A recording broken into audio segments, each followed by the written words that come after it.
Speedi kävi Suomessa, ja se oli semmoinen päivän megatapahtuma Suomen internetsfääreissä sitten, niin katsoitko sä itse sitä striimiä ollenkaan? Ihan vähän, mutta pääasiassa on informaationi siitä ottanut yhteenvedosta. Joo, mulla oli striimi päällä, kun mä tulin töistä ja avasin koneen, niin kävi ilmi, tai sain tietoon, että Speedi on nyt Helsingissä, ja ei muuta kuin striimi päälle, ja sitten tekemään ruokaa toiseen huoneeseen ja välillä vilkuilemaan, että mitä siellä niin tapahtuu. Ehkä on ihan hyvä nopeasti käydä läpi, että kuka tämä Speedi on, miksi tämä kiinnostaa yhtään ketään.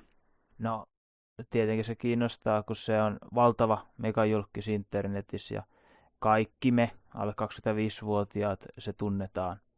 Joo, Speedihän on vähän semmoinen Elvis-mäinen tapaus, että kaikki sen tuntee, vaikka välttämättä kukaan on ikinä niin kuin hänen sisältöönsä tarkoituksellisesti katsonutkaan. Mutta Speedihän tuottaa semmoista kunnon ADHD-sisältöä.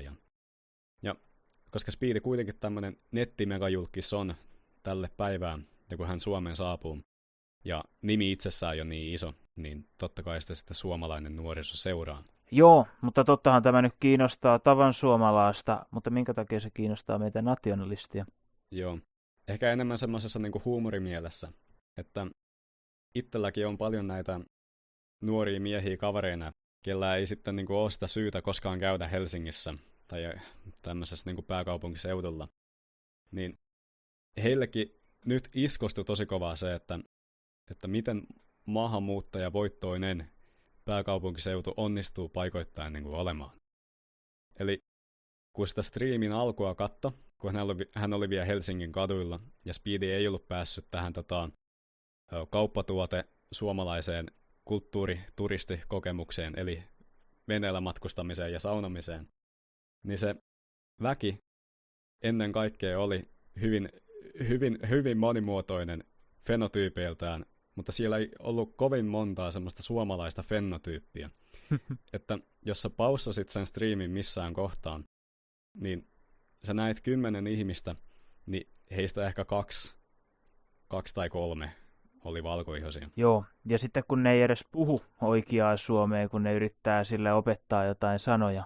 Eli se valkoisten suomalaisten puhuttu suomen kieli niin oli itsessään jo tämmöisellä niin kuin hyvin ulkomaalaistaustaisella murteella, vaikka luulisi, että omassa kotimaassaan niin osaa niin kuin omaa kotikieltänsä puhua. Joo, mutta kun katsoo yhtään noita tilastotietoja siitä, että mitä porukkaa meidän kaupungissa asustaa, niin ei ole mikään ihmekään, että siellä alkaa aika pikaisia kulttuurimuutoksia tapahtumaan. Joo. Miltä tämä Helsingin numerot nyt niin kuin näyttää sitten? No Helsingissä esimerkiksi, niin kaiken kaikkiaan vähän alle 1/4 koko kaupungin asukkaista on ulkomaalaistaustaisia. Ja sitten kun mennään noihin nuoriin, eli alle 15-vuotiaisiin, niin melkein 1/4 on ulkomaalaisia. Joo, ja sitten tämä on vielä informaatio tuosta luvusta 2022, eli tässä on 3 vuotta kehtinyt tapahtua tätäkin kehitystä sitten eteenpäin. Joo. Sitten, mitäs nämä muut PK-seudun alueet, että mitäs tämä Espoo? Joo, Espoosta sen kaiken kaikkiaan vähän yli 1/5 on ulkomaalaisia ja nuorista 1/4. Ja Joo. sitten taas Vantaalla aika tasan 1/4 on ulkomailta ja nuorista 1/3. Joo. 33% lähestulkoon. Jos käyttää tätä Suomen perustan kuntaluvut.fiitä, joka pohjautuu siis tilastokeskuksen dataan, niin Pohjanmaalla erittäin hyvä esimerkki tämmöisestä mamupainoitteisesta kunnasta on Närpiö. Et siellähän 1/5 kaikista asukkaista on ulkomaalaistaustaisia, ja sitten kun mennään alle 15-vuotiaisiin, niin siellä on yhtä lailla 1/3. Eli kun sä kävelet siellä kadulla ja sä näet nuoren ihmisen, niin se on joka 3 heistä on sitten ulkomaalaistaustainen.